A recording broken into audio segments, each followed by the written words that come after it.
Supreme court द्वारा राष्ट्रपति और राज्यपालों के लिए समय सीमा तय करने के मामले पर सुप्रीम कोर्ट में बुधवार को भी सुनवाई जारी रही। सुनवाई के दौरान पश्चिम बंगाल सरकार ने सुप्रीम कोर्ट में कहा कि विधेयकों की विधायी क्षमता की जांच राज्यपाल नहीं कर सकते। देश भर में भारी बारिश ने इन दिनों तबाही मचाई हुई है। कई राज्य बाढ़ की चपेट में हैं। लोकसभा में नेता प्रतिपक्ष राहुल गांधी ने केंद्र सरकार से बाढ़ प्रभावित राज्यों के लिए विशेष राहत पैकेज घोषित करने की अपील की है। राजधानी दिल्ली में जीएसटी काउंसिलिंग की 56वीं मीटिंग आज से शुरू हो गई है। 2 दिवसीय इस बैठक में वित्त मंत्री निर्मला सीतारमण की अध्यक्षता में गुड्स एंड सर्विसेज टैक्स यानी जीएसटी दरों के प्रस्ताव और सुधारों पर चर्चा होगी। केंद्रीय सरकार new drugs and clinic trial नियम 2019 में संशोधन करने की तैयारी कर रही है। आधिकारिक बयान में कहा गया है कि पीएम मोदी के निर्देशों के तहत फार्मास्यूटिकल और क्लिनिकल सेक्टर में नियामक नियमों को कम करके व्यापार और निवेश को बढ़ावा देने के लिए यह कदम उठाया जा रहा है।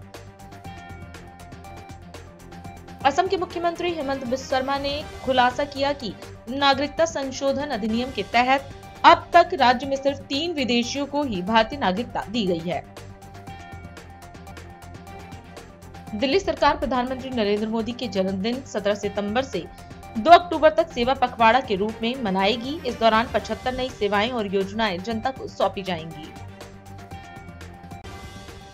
दिल्ली की मुख्यमंत्री रेखा गुप्ता पर 20 अगस्त को जनसुनवाई के दौरान हुए हमले के बाद एक बार फिर जनसुनवाई आयोजित की गई।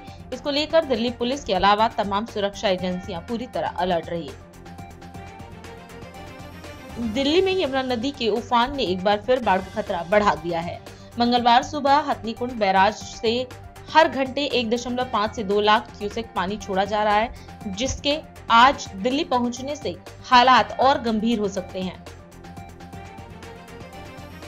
बिजनौर जिले से बुधवार सुबह सनसनीखेज खबर सामने आई। बिजनौर सदर तहसील में तैनात नायब तहसीलदार राजकुमार ने अपनी सरकारी आवास के कमरे में लाइसेंसी रिवॉल्वर से खुद को गोली मार दी।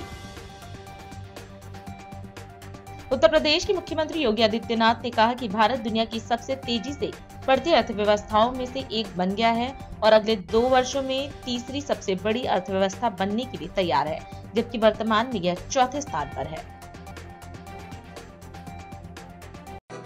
राष्ट्र सर्वप्रथम